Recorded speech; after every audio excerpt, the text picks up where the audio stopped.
The contract was 25 pages long. Desmond Reed signed the last line while his 15-year-old daughter was dying 3 floors above him. In exchange for every surgery, every recovery cost, every medical bill that had already broken him, he would marry Karen Barlow, an heiress, a CEO, a woman who hadn't spoken a single word in 14 months and hadn't walked in longer than that. He told himself it was a transaction. Clean, temporary, survivable. He was wrong about all three, because the moment Desmond and Emily moved into the cold, sprawling Barlow estate, Karen didn't just find her voice again. She used it to do something no one in that house had ever done for him before. She handed him back his freedom. And then she asked him to help her unbury a secret her family had paid to keep dead. If you're the kind of person who stays until the last page, this channel is for you. Hit subscribe and follow along, because the stories we tell here don't let go easily. Desmond Reed had spent 15 years learning how to hold things together with not enough money, not enough sleep, not enough hours in a day to be both the father Emily needed and the employee someone would actually hire. He'd been a logistics and supply chain operations manager, good at it better than most, until the night he refused to sign off on a shipment of medical equipment with falsified certifications.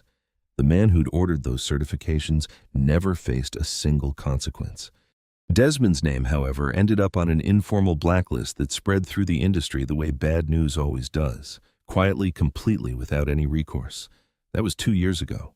Since then, he'd taken every temporary contract he could find: warehouse audits, inventory reconciliations, short-term consulting gigs that paid just enough to keep Emily in her school and their apartment above water. Emily was 15 and knew more about their finances than any teenager should. She had her mother's eyes and her father's stubbornness, and a notebook full of architectural sketches she'd been filling since she was 9. She didn't complain. That was almost worse, the way she'd learned to make herself smaller so Desmond wouldn't have to feel the weight of her needs. When her heart condition flared without warning, the doctors used words like critical window and irreversible damage and 72 hours. The surgery she needed cost more than $300,000. Desmond sold his car the same afternoon. He emptied his savings, called every person who had ever owed him anything, and still came up $60,000 short with the clock running. He wasn't choosing between dignity and debt anymore. He was choosing between his pride and his daughter's life. There was no real choice at all. Across the city, in a house large enough to swallow sound, whole Karen Barlow had been silent for 14 months. Not because she couldn't speak. Her vocal cords were fine. Her mind was as sharp as it had ever been. Sharper, maybe honed by stillness and by all the things she'd had too much time to think about. She had chosen silence the way someone chooses to stop walking into traffic, because she had finally understood that every word she said was going to be used against her. Karen had built Barlow Dynamics into something worth fighting over. The company moved freight-managed logistics networks across 6 states and had recently expanded into proprietary tracking technology. She'd been preparing a full internal audit, one that would have exposed irregularities she'd been quietly documenting for months, when the car carrying her home from a late strategy session went off a rain-slick road. Calvin Pierce, her driver of 6 years, died at the scene. Karen survived with a spinal injury that left her without the use of her legs. When she came out of surgery and began asking questions, she found that the conclusions had already been drawn.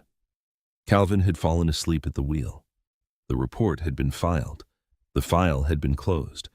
Calvin's wife, Evelyn, had accepted a settlement with a confidentiality clause attached. Karen knew it was wrong. The week before, Calvin had warned her carefully, nervously, the way a man warns someone when he isn't sure whether the problem is mechanical or something worse, that the brakes on the car felt off. He'd flagged it with the maintenance team. He'd been told to keep using the vehicle. She raised this with her father, Roland Barlow, within the first week of her recovery. He hadn't dismissed her. He hadn't pretended confusion. He'd looked at her directly with the particular steadiness of a man who has already made his decision and said, "Do you want to destroy this family's name over a driver?" That was the moment Karen understood. Roland wasn't a man who had been deceived. He was a man who had chosen not to know, and then, once knowing became unavoidable, chosen to protect something other than the truth. She stopped talking after that. In the 14 months that followed, Roland and her brother Preston, the company's chief financial officer, A man whose ambition had always outpaced his ethics steadily absorbed the operational control she'd left behind. They used her silence, her wheelchair, her refusal to attend board meetings as evidence that she was no longer fit to lead. They weren't entirely wrong that she'd withdrawn. They were entirely wrong about why. The terms were simple in the way that traps are simple. Roland needed Karen to have a spouse on record. Under a provision Karen's grandmother had written into the company's founding charter, Karen's voting rights could only be transferred to a family council if she lacked both a legal representative and a spouse willing to contest guardianship proceedings. Roland had been building the case for guardianship for months. What he needed now was a husband, but not one with the money or standing to push back. He needed someone desperate. A contact inside the hospital's administrative network surfaced Desmond's file. A man with a sick child, a decimated savings account, and no leverage whatsoever. Lenora Briggs, Karen's chief of staff. Quiet, methodical, loyal, in the way only people who have watched someone be systematically diminished can be, was the one who made the call. Desmond was brought to the Barlow estate on a Tuesday evening. Roland met him in the study and placed a 25-page contract on the desk as though it were a routine document. Stripped to their core, the terms were, these Desmond would marry Karen and remain married for 2 years. He would live in the estate. He would appear beside her at necessary events and serve as her temporary legal representative. He would not interfere in company matters. He would not disclose the nature of the arrangement. If he violated any clause, the family retained the right to halt payment on Emily's medical care. In exchange, all of it, the surgery, the recovery, the follow-up, every bill Emily would ever generate from this condition would be covered in full. Desmond read every page. Then he asked to see Karen before he signed anything. They brought him to her. She was sitting near the window in a darkened room, dressed in something dark and unadorned, her hands still in her lap. Roland began explaining the situation as though Karen were furniture present but not participating. Desmond ignored him. He turned toward her and spoke directly. I don't know if you want this, he said, but I need to know before I put my name on anything. Karen looked at him. She looked at him for a long time, long enough that Roland shifted his weight and cleared his throat. She didn't speak. Roland interpreted the silence as consent. Desmond wasn't sure what it was, but his phone rang before he could decide what to do with the uncertainty. The hospital. Emily had gone into acute cardiac failure and they were moving her to emergency intervention. He signed every page in the hospital's administrative office while Emily was being stabilized 3 floors above him. The civil ceremony took place in a private hospital conference room 3 days later. There were no flowers. The witnesses were lawyers. Roland stood slightly behind Karen's wheelchair as though positioning himself in a photograph. When the officiant asked Karen to confirm her consent, she gave a single nod, the same controlled, deliberate stillness she'd been using for 14 months. Emily came through the surgery. The recovery was slow and careful, the way real recovery always is measured in small thresholds instead of dramatic milestones. When the doctors cleared her for discharge, Desmond helped her into the car the estate had sent, and they drove through the gates of a house that was nothing like home. The Barlow estate was the kind of quiet that isn't peaceful. Staff spoke in lowered voices. Doors stayed closed. No one mentioned the accident or Calvin Pierce or the 14 months that had passed since Karen had last run a meeting. It was a house that had organized itself around the maintenance of a particular silence, and Desmond and Emily had just been moved inside it. Karen spent most of her time in the glass-walled sunroom that looked out over the back garden. The centerpiece of that garden, an ornate fountain, had been shut off. Emily noticed it her second day there. She didn't say anything. She just stood at the window for a while and looked at it the way she looked at things she was already redesigning in her head. Desmond didn't push Karen toward conversation. He told himself it was respect. Maybe it was also self-protection. He left her medical schedule on the table near her chair each morning, set a cup of coffee within reach, and left the room without waiting to see whether she acknowledged any of it. He'd been doing this for 11 days when he saw the light under her office door. He knocked. No answer. The door wasn't latched, so he pushed it open slowly and found her already turned to face him. Her wheelchair angled toward the entrance as though she'd been expecting someone. The first words Karen Barlow had spoken in 14 months were direct and quiet. Close the door. Desmond didn't move for a moment. Then he stepped inside and pulled the door shut behind him. She placed 3 documents on the desk between them. The first was a payment confirmation. Emily's full medical costs, current and future, had been transferred to an independent escrow account that Roland Barlow had no access to. The second was the documentation for a private medical trust established in Emily's name, funded already with proceeds from assets Karen had liquidated from her personal portfolio in the days following the ceremony. The third was a signed dissolution filing. Karen's signature was already on it. If Desmond chose to file it, he would be free. Emily's care would remain intact. He would owe nothing and no one. "My father believed he had purchased you," she said. Her voice was a little rough from disuse, but her words were exactly chosen. "I won't have another person in this house held in place by fear." Desmond stood very still. He looked at the dissolution filing, this exit she had built for him before he'd even known he needed one, before she had any reason to trust him beyond the fact that he had looked at her instead of around her. Then he picked it up and tore it in half. Karen watched him do it without changing her expression, but something shifted slightly in her eyes. Something that might have been relief or might have been the beginning of recalibration. She reached past the documents and pulled a manila folder from beneath them and set it on the desk. "You can take Emily and leave in the morning," she said, "or you can help me find out who killed Calvin Pierce and put me in this chair."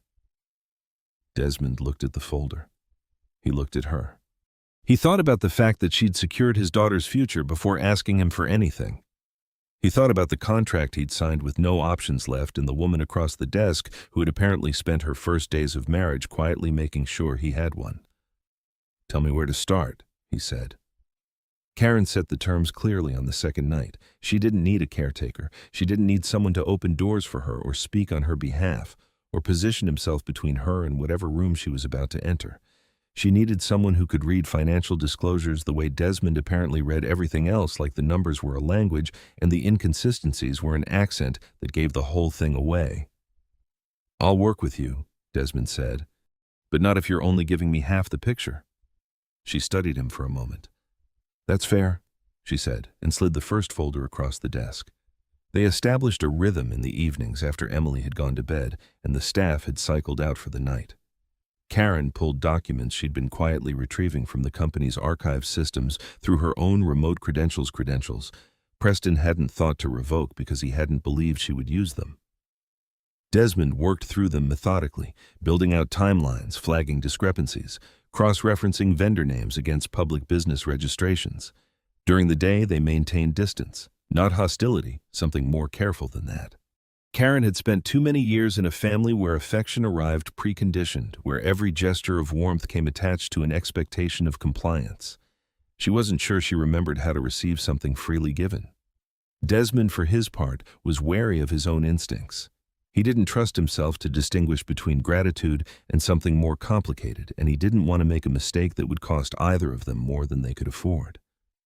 The trust accumulated in the margins. One evening, Desmond left a note beside Karen's working copy of a vendor report. Not a conclusion, a question. Why does this subsidiary only appear in maintenance contracts after the third quarter of last year? He hadn't circled it or flagged it with any urgency. He just left it there as though posing the question to the page itself. Karen found it when she came back from her afternoon physical therapy session. She sat with it for a while. It was the first time in over a year that someone had asked her to think instead of to comply. She answered in the margin underneath, because that's when Preston restructured the maintenance division. He moved it under a holding company he controls directly. The next morning, Desmond arrived to find the note waiting on his side of the desk. Another morning, Karen came to the kitchen earlier than usual and found that Desmond had quietly adjusted the height of every cabinet shelf and the placement of the appliances she used most. He hadn't asked whether she wanted it done. He hadn't mentioned it afterward. It was just done practical, without ceremony, in a way that acknowledged how she actually moved through a space rather than how someone imagined she might. She didn't say anything about it, neither did he. But she noticed and she understood the difference between being accommodated and being seen. Emily noticed things too. She had her father's eye for patterns and her own particular brand of directness, which she deployed on Karen one afternoon in the sunroom without any preamble. "You paid to save me so you could keep my dad here. That's basically what happened, right?" Karen set down the report she'd been reading. She looked at Emily the way she looked at documents that deserved a careful answer, without deflection, without softening. That's what my family intended, she said. I transferred your care out of their control the same week. Your father is still here because he chose to be. I gave him the paperwork to leave. Emily watched her. He didn't leave. No. Why do you think that is? Karen considered the question seriously. I think your father doesn't walk away from things he's decided to stand behind. I think that's also why he's in the situation he's in. Emily was quiet for a moment. Then she turned back toward the window and the dead fountain at the center of the garden. She'd found a set of original design schematics for the estate grounds in a storage room she'd been given access to while recuperating. The fountain, it turned out, had been the focal point of the whole design, fed by a recirculating system that could run independently from the main house utilities. It had been shut down sometime in the months surrounding the accident. The water system is still intact, Emily said. Someone just turned it off. Karen followed her gaze. She hadn't looked directly at the fountain in months. Yes, she said. Someone did. 2 days later, without comment, Karen left the key to the design archive on Emily's nightstand. What Desmond found in the documents was worse than either of them had framed it in their first conversations. The companies were shells registered in states with loose oversight requirements, staffed with names that didn't appear in any public business directory, billing Barlow Dynamics through maintenance and logistics contracts that had been approved without competitive tender. Millions of dollars moving in circles. Preston's signature appeared on the final authorization layer each time. One shell company in particular had held the maintenance contract for the executive vehicle fleet in the 12 months preceding the accident. The original service logs for Karen's car had been replaced. Desmond could see the metadata on the archived file had been altered after the fact. The replacement logs showed routine maintenance completed on schedule. But the original certification record, which Karen had pulled from a backup partition she still had access to, showed a brake system flag that had been marked deferred. Deferred, not repaired, not escalated. Deferred and signed off by a technician employed through Preston's shell company. Karen returned to physical therapy during this period. Not with the goal of walking. She made clear to both the therapist and to Desmond, but with the intention of reclaiming functional control over what her body could do. There was a difference, she said. One was about proving something to the people watching. The other was about not being a passenger in her own life. Desmond adjusted the layout of the therapy space without being asked moving equipment so she could work alone when she wanted to. She began using the early morning hours before the household was fully awake to run through her sessions in private. He didn't mention it. She didn't thank him. But the folder she shared with him the following evening was more complete than anything she'd given him before, including a set of internal communications she'd managed to retrieve from a secondary server that Preston had apparently forgotten she'd helped build. They were getting closer to something. Both of them knew it.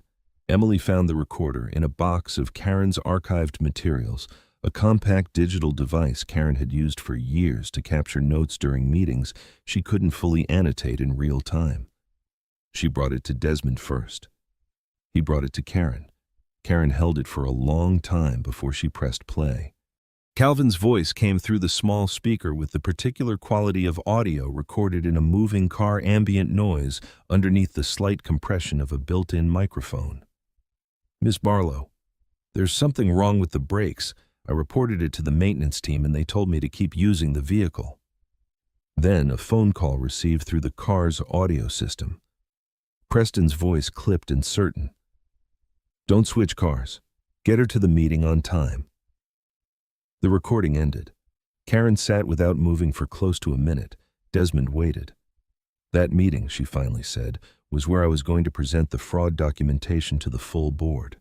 She didn't say anything else for a while. She didn't need to. The shape of it was already visible. Preston had known the car was unsafe. He had given the order to use it anyway. The worst possible outcome for him was Karen arriving at that meeting with documented proof of what he'd been doing. The worst possible outcome for Calvin was being the one behind the wheel. Roland hadn't ordered anything that night, but in the weeks that followed, he had erased Calvin's flagged maintenance report, influenced the accident investigation, arranged the settlement with Evelyn Pierce that included her silence, and used Karen's resulting condition to begin dismantling everything she'd built. Not because he didn't know the truth, because he decided the truth was less important than the family's public position. "I want to be able to prove that Preston can't shift this onto a technician or a contractor," Karen said quietly. "I want every link in the chain documented before this goes anywhere official." Desmond said he'd have the full financial trail mapped within a week. They worked later than usual that night. At one point, somewhere around 2 in the morning, Emily appeared in the doorway in her pajamas, looked at the papers spread across every surface, looked at the two of them on opposite sides of the desk and said, "I'll make coffee." Neither adult had asked her to. She did it anyway, then sat quietly in the corner with her sketchbook until Desmond told her to go back to bed. Something was different after that, though none of them named it directly. There was a version of this house that felt like a temporary arrangement, a transaction with a fixed duration and clear exit terms. And then there was this. The three of them in a room at 2 in the morning working towards something that mattered. Desmond noticed it. So did Karen. Neither of them said anything about it because saying it out loud would have meant acknowledging that they were both afraid of the same thing, that whatever this was becoming would eventually require more courage than either of them was sure they had. Preston discovered that someone had accessed the legacy archive system. He didn't know exactly what had been retrieved, which made the response more aggressive, not less. Within 4 days, the full text of the 25-page contract appeared in 3 separate news outlets. The framing was precise and deliberate. A financially desperate single father had entered a legal arrangement to marry a disabled heiress in exchange for his daughter's medical care. Desmond was described as opportunistic at best and predatory at worst. Karen was described as emotionally compromised and vulnerable to manipulation following her accident. One article included a photograph of Emily taken outside the hospital, a child who hadn't consented to being photographed in a story that used her illness as evidence of her father's motives. Emily read one of the articles on her phone, then put the phone face down and didn't speak for 2 hours. Roland moved simultaneously on the legal front.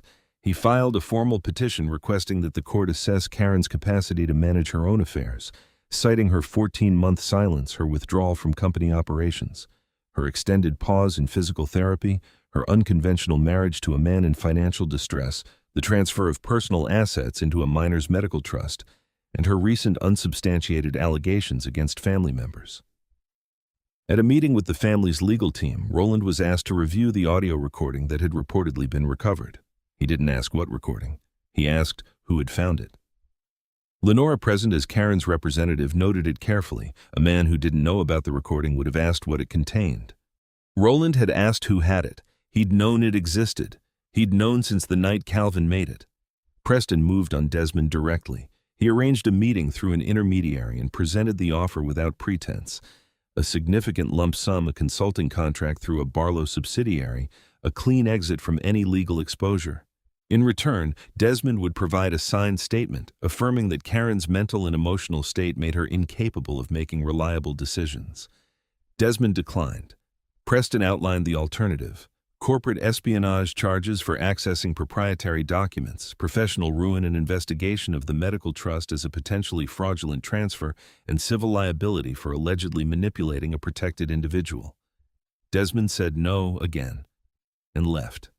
Preston then sent Emily a copy of the original contract with a handwritten note attached. The note said simply that everything currently happening to her father had started the day someone decided to save her life. Emily was gone before anyone realized she'd left the house. Karen found her at the fountain, sitting on the stone edge of the basin, which was dry and had collected a winter's worth of dead leaves. She was holding the note. Karen brought her chair alongside and didn't say anything immediately. "He's right," Emily said. "All of it started because of me." "All of what started," Karen said carefully, "is the Barlow family's response to being caught. That started because of Preston, not you. If you hadn't gotten sick, your father would have found some other moment to be exactly who he is, and someone else's cruelty would have found some other opening." She looked at the girl, not the fountain. "You didn't create what they're capable of. You were just the reason your father was brave enough to walk through that door." Emily looked at her for a long moment. Then she looked back at the fountain and didn't say anything else. The night before the board meeting, the three of them were in the same room for no particular reason. Emily was cross-referencing the garden schematics with measurements she'd taken herself. Karen had a legal brief open on her tablet that she wasn't entirely reading. Desmond had made coffee without being asked and set cups near both of them without comment. Nobody was talking. The house for once felt like something other than a structure built to contain silence. Then everything fell apart at once. By morning, the original audio file had been deleted from every device and backup location they'd stored it. Desmond's laptop was flagged by the estate's network monitoring system, which Preston still controlled, as containing proprietary Barlow Dynamics documents. The digital forensics report filed within hours alleged that the files had been placed there through deliberate infiltration of the company's systems. Desmond was arrested before noon. The charges were extensive: unauthorized system access, theft of trade secrets, evidence fabrication, and undue influence over a CEO with documented psychological trauma. Preston had planted the files remotely. The charges were designed not to convict, but to neutralize, to disqualify Desmond as a witness, destroy his credibility, and consume every resource Karen had left. It worked, at least at first. Karen was suspended from her CEO role pending the outcome of the board review. Her voting rights were temporarily reassigned to Roland. Lenora was terminated with cause. Karen's personal accounts were frozen on the basis of the ongoing fraud investigation into the medical trust.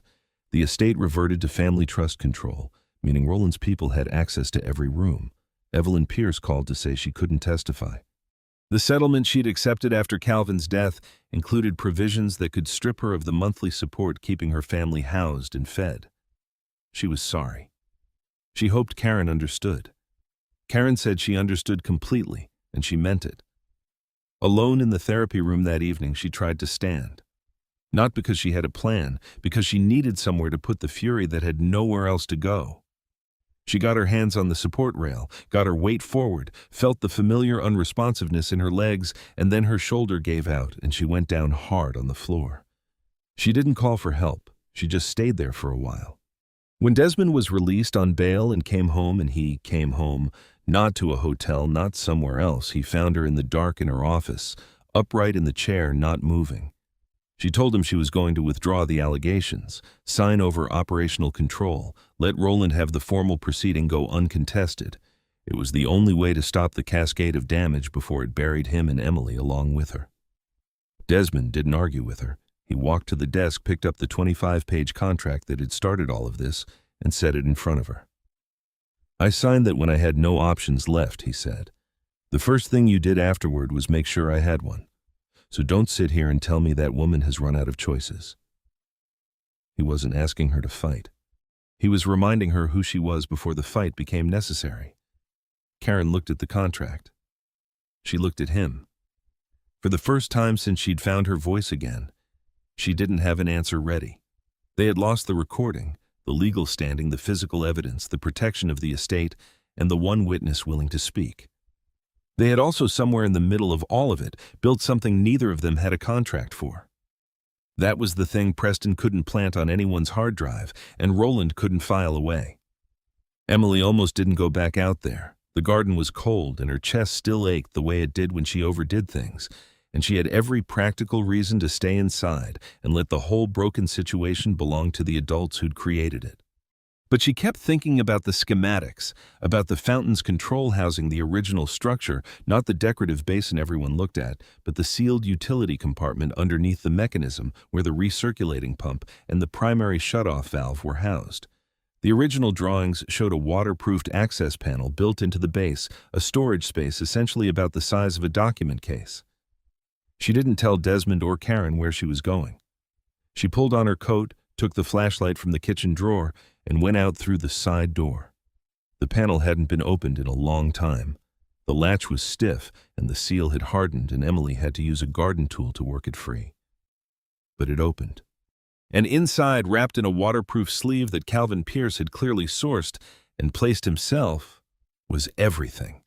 The original audio file copied to 2 separate drives, a printed brake system inspection report with handwritten annotations in Calvin's writing, dates, part numbers, the name of the technician who'd told him the issue was being deferred, a chain of emails between Preston and the maintenance subsidiary's director, the most recent sent the afternoon before the accident. "Don't swap the vehicle. She needs to be at that meeting, and I need her arriving, not calling in." A complete set of Shell Company Incorporation documents with Preston's personal attorney listed as registered agent. A financial ledger showing fund movement across 11 entities over 18 months, with Roland Barlow's signature on 3 authorization pages, and a short video shot on Calvin's phone and steadied against the hood of the car in the estate's lower garage, showing the brake assembly, the replaced component, and Calvin's voice reading the part number aloud while the camera held on the installation date stamped on the housing, 4 days before the accident. Emily sat on the cold ground beside the fountain for a moment with all of it in her lap. Then she went inside and put it on the desk in front of Karen. Karen looked at what Emily had placed there. She looked at the girl. "How did you know where to look?" she said very quietly. "The original drawings showed a sealed compartment," Emily said. "You told Calvin to store things somewhere that wasn't connected to company servers. He picked somewhere only you two knew the code for." She paused. "The access panel code was your grandmother's birthday. It was written in the margin of the design schematic." Karen was still for a long moment. "You found what no one else was looking for," she said, "because you were paying attention to something no one else thought mattered." Emily sat down across from her. "Are you going to use it?" "Yes," Karen said, "but not the way my father would." She called Evelyn Pierce that evening and asked her to come to the estate the following morning, not to testify, not yet, just to come. Evelyn arrived looking like a woman who had spent 14 months waiting for the other shoe to drop. She sat across from Karen in the sunroom, and Karen placed the full set of documents on the table between them and did not touch them again. "These belong to your husband, as much as anyone," Karen said. "He collected them, he hid them, he knew something was wrong and he tried to protect me from it, and he died before he could finish what he started." She met Evelyn's eyes. "I'm not going to use Calvin's death to reclaim a title. I want his name back in the right place. Whatever you decide to do with this, that's your call. I'll support whatever you choose." Evelyn looked at the documents for a long time. "He told me something was wrong with that car," she said finally. Her voice was steady in the way voices get when they've been held steady for too long. "The night before, he told me, and I told him to just report it and let someone else handle it." She paused. "I've been living with that." "He did report it," Karen said. "That's in here. He reported it twice. They told him to keep driving." Evelyn put her hand flat on top of the documents and didn't speak for almost a full minute. "Tell me where to be," she said. Roland had scheduled the shareholder meeting for a Thursday, midweek, mid-morning, the kind of timing that made it harder for people to rearrange their schedules around a last-minute development.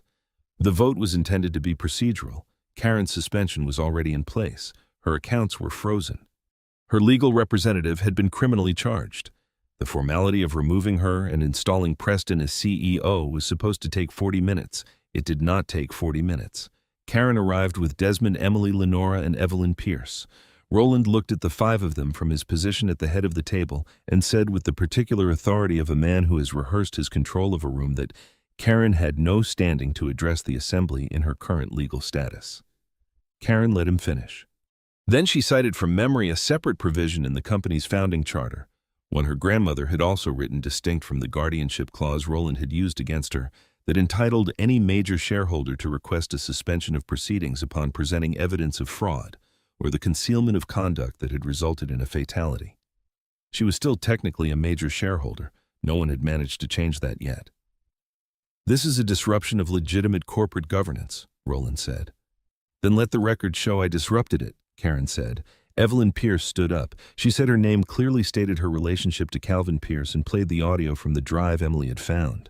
Calvin's voice filled the boardroom, careful, worried, specific. And then Preston's voice, clean and certain. "Don't switch cars." The room was very quiet. Desmond laid out the financial structure on the screen at the far end of the room. Shell companies, maintenance contracts, payment flows, the 18-month ledger that traced the money from Barlow Dynamics operating accounts through 3 subsidiary layers and back to a holding company with Preston's personal attorney as its sole director. He presented it the way he'd always presented supply chain data, without drama, in sequence, with the documentation behind every claim. Emily placed the original schematics on the table, the estate garden plans, the fountain housing diagram, the access panel notation, and walked the board through how Calvin's materials had been stored, why that location was significant, and why none of the documents Desmond had been accused of planting could have originated from that physical place.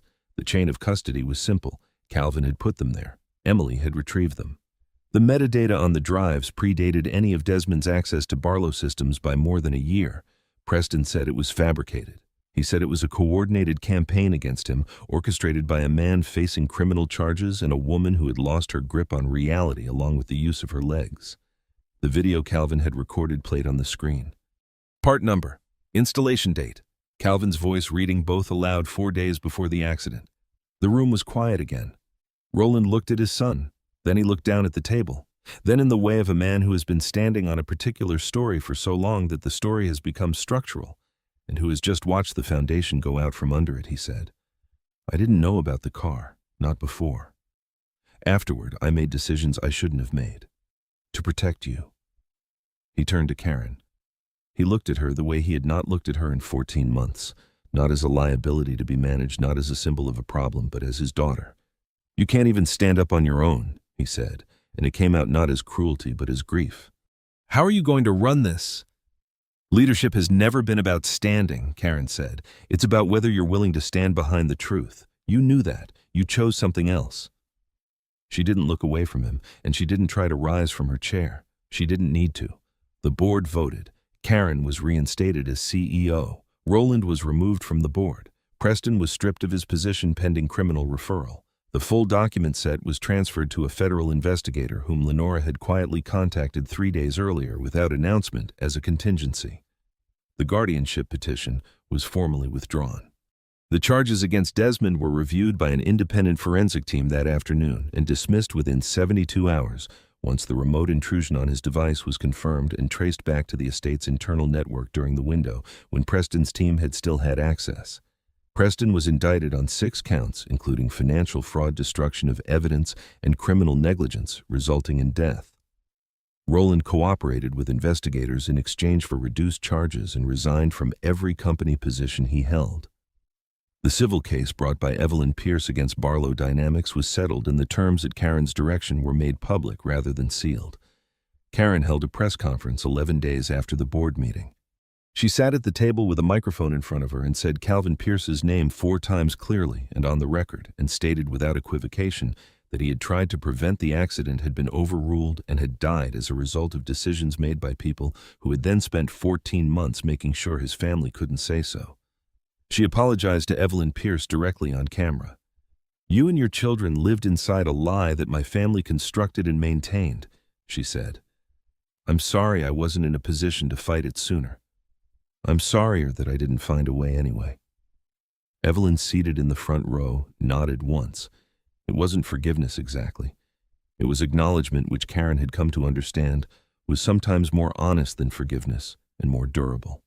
Barlow Dynamics established the Calvin Pierce Fund within 30 days of the board's reconstitution. The fund provided financial support to families of employees killed or permanently injured in the course of their work. Karen restructured the company's governance to eliminate family council authority, establish an independent compliance board, and create a protected channel for employees to report safety concerns without risk of retaliation. The changes were written into the amended charter and filed publicly. Lenora was reinstated as chief of staff with a formal apology from the company entered into her personnel record. Desmond did not take a position at Barlow Dynamics. He spent 3 months rebuilding his professional standing, then launched a supply chain compliance consultancy. His first independent contract secured through open competitive bidding, documented and above board, was with the Barlow Dynamics Logistics Division.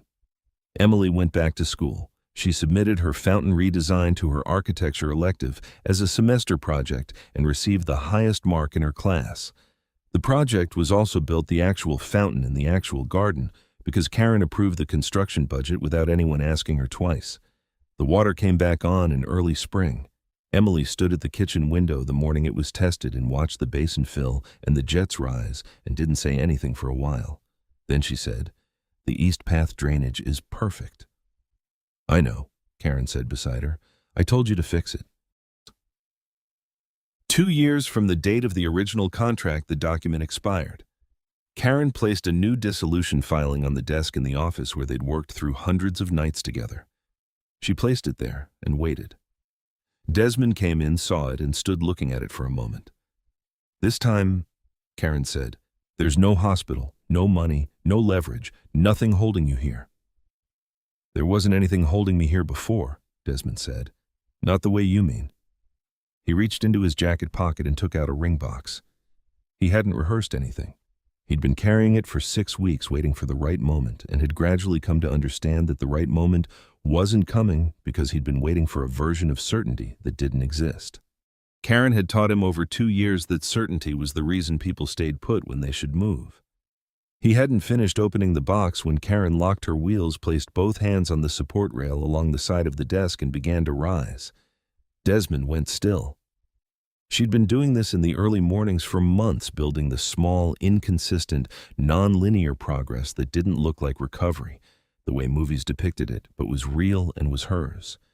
Some days she could hold the position for 30 seconds. Some days her legs gave out immediately. She'd stopped measuring it against any external standard. She measured it against what she wanted to be able to do. And what she wanted to do right now was close the distance herself. She got upright, braced against the rail, and took one step. Her whole body registered the effort, the concentration, the refusal to fall. Desmond's hands came up instinctively, and she said, without looking away from the path between them, "Don't." He lowered his hands. He stood exactly where he was and let her come to him. She took the step. Then she reached into the pocket of her jacket and held out a ring of her own. "You walked into my life because you had no other option," she said. "I want to walk toward you. No contract, no terms, no expiration date. Will you choose me?" From the hallway, Emily's voice came through the gap in the door. "Dad, answer before she makes you sign something." The sound that came out of Desmond, the laugh that had been held back for 2 years by grief and fear and gratitude, and the particular discipline of a man who'd learned to hold himself in, broke completely open. "Yes," he said. The second ceremony took place in the garden beside the restored fountain. Karen used her wheelchair through most of it, and no one on the guest list treated this as something requiring comment or compensation. Emily stood between them during the ring exchange. She had written 3 rules on a card which she read aloud with the same calm directness she'd always carried. No using silence as punishment. No hiding the truth from the people you've chosen to love. No staying out of obligation when your heart has already made a different decision. Desmond said those were 3 good rules. Karen said they were better than 25 pages. Evelyn Pierce was there, seated in the 3rd row with her 2 children beside her. At one point, Karen found her standing near the fountain, with her hand resting on the stone rim and her eyes somewhere else entirely. Karen brought her chair alongside and said nothing. Evelyn looked at the water for a while. "He would have liked this," Evelyn said finally. "He always said you were the only one in that family who actually meant what you said." "He was right that I meant it," Karen said. "I just took too long to say it out loud." The afternoon went on. The water moved. The light shifted across the garden the way it does in the early weeks of spring when it's still cool. But the quality of it has changed, warmer at the edges, longer, arriving at a different angle than it did in the months before. Emily sat on the fountain's edge with her sketchbook, drawing the gathering from a distance the way architects draft what already exists, not to change it but to understand it well enough to keep it from falling apart. The contract that had started all of it was in a drawer somewhere inside the house, 25 pages unsigned on one end and torn on the other, a record of a transaction that had somehow produced 3 people who chose each other when they hadn't been required to. That was the part no one had written a clause for. It was also, it turned out, the only part that held.